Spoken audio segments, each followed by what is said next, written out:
Oh man, the numbers. We always like numbers. Everybody likes numbers. But you know who doesn't like numbers? Sometimes other old school YouTubers don't like numbers. Oh, why is that? That's crazy. I don't know. It's like they overlook the numbers. They don't even know the numbers.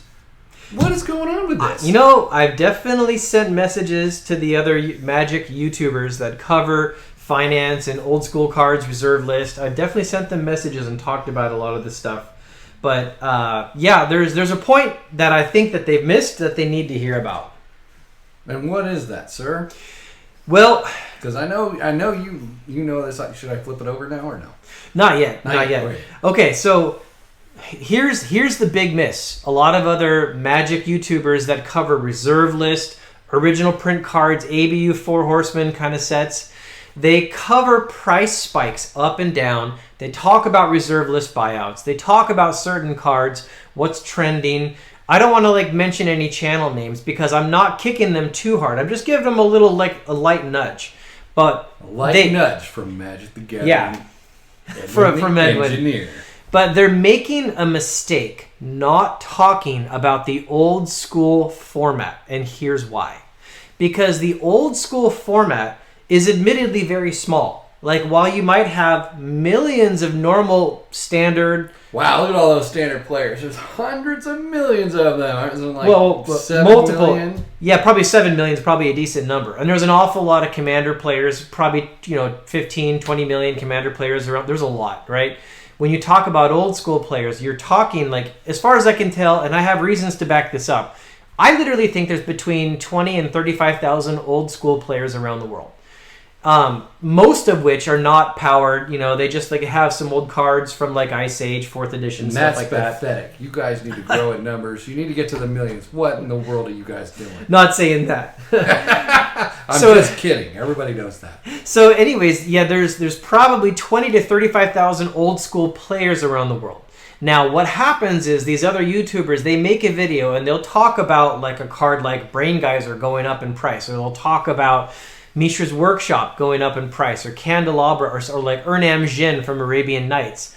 And then they also typically do a thing, when they talk about other cards, they'll say, and here's some decks, where this card is really commonly used.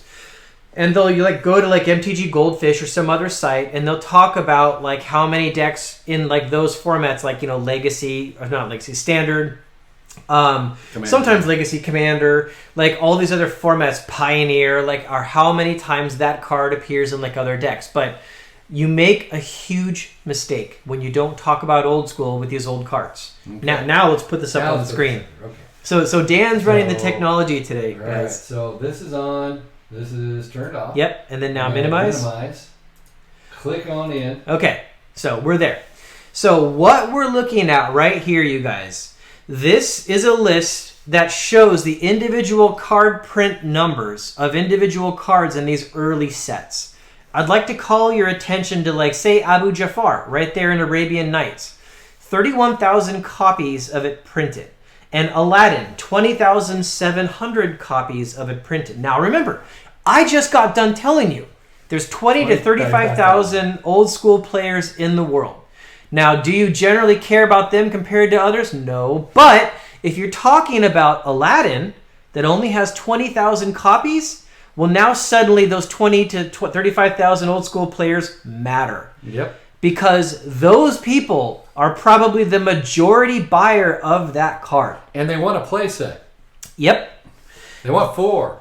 Yep, they want 4 of them. And so they're all competing with each other based on how badly they want those cards. Look at City in a Bottle there. On the left, in the middle, about 20,700 on the Arabian Nights side. Middle of the left. Oops, sorry, man. Yeah, there's City in a Bottle right there. 20,700. That is a really critical sideboard card to play in the old school format. Look at Camel. Nobody wants that. Yeah, there's a lot of camels. Actually, that is... So, this actually points it out perfectly. Camel never hit a big price spike, but it's a very old card. But if you got 20 to 30,000 old school players, every one of them got the camels they were going for. And so those other 100... The need has been satisfied. Exactly. So the other 100,000 camels are not desired by those old school players. And that's why... Anybody else hear his voice go randomly? Yeah, here you go. Exactly. Exactly. What was that? So look at ATOG. Now ATOG is a different thing. It has 372,000. That's a lot in However, the antiquities. it's in high demand. Now the difference is that ATOG is a big card. It's a playable, huge card. It's a playable card in a lot of formats. And so you are not looking at just old school players. The demand for that is set by Commander or Legacy or Modern or Pauper. Was even like just recently banned in Pauper. So if you want to switch it back to us, like I think they get the point. They get the point. Yep. All right, here we go. So you click on that and then click the eye. Then I click the Eye of the Storm. And Bam! Look at that. Dan on technology. I'm getting better. So anyways, the point is, if you're going to talk about what makes these old school cards go up or down in price, the most important thing to talk about is the primary thing that's driving the purchasing of those cards. Yep. And the primary thing that's driving the purchasing is the old school format. So you can expect a spike anytime there's actually more new players coming into old school. Yep. And this is, even Rudy from Alpha Investments misses this point sometimes because he'll talk about reserve list buyout, Four Horsemen, stuff like that.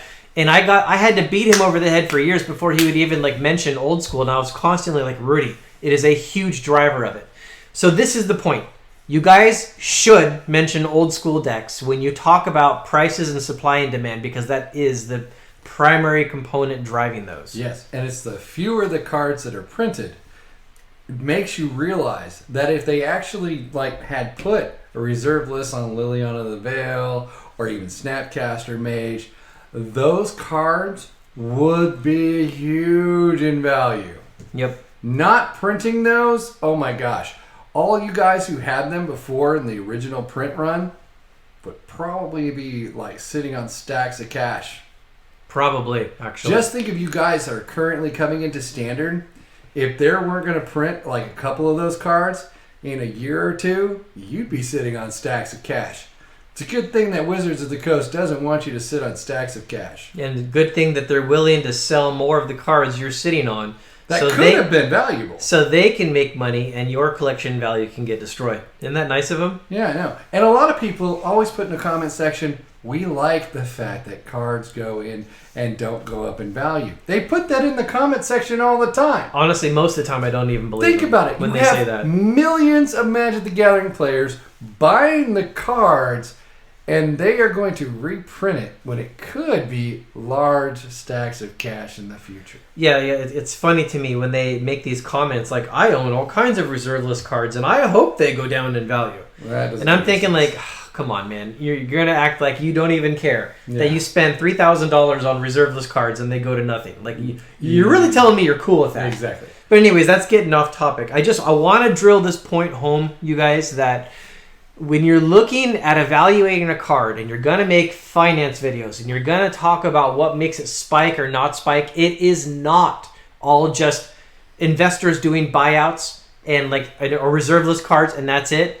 I'm telling you, the 20 to 35,000 around the world old school players make a huge impact. In fact, I think they are the primary reason that those cards started going up in value since like 2015, 2016. I'd be willing to bet that's a fair estimate.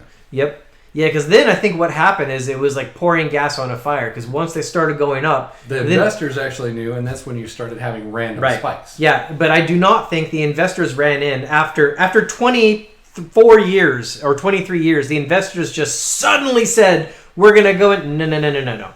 The old school format started getting popular, and people started buying up these old school cards, and there was almost no supply.